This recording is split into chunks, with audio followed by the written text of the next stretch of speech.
की। शुक्रिया तुम्हारा। एज़ुगेलन सूप बनाया तुमने? तुम्हारे लिए भी बिल्कुल ऐसा ही सूप बनाती थी। तो शायद इसीलिए आज तक मेरा पसंदीदा सूप है। जली तो नहीं?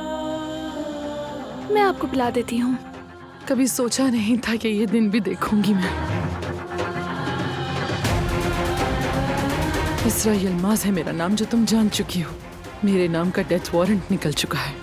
ये सब मेरे लिए बेईमानी है। अगर लोग जान गए कि तुम मेरी बेटी हो तो वो सुकून से जीने नहीं देंगे। इसलिए कभी भी किसी को ना पता चले कि तुम मेरी बेटी हो, चाहे कुछ भी हो जाए। खास तौर पर बारान के आगे। इतने बरसों माँ के बगैर रही, अब आगे भी वैसे ही रह सकती हूँ। मेरा मकसद तुम्हें तकलीफ देना हरगिज नहीं है, लेकिन मैं उस औरत की नीयत जानना चाहता हूँ।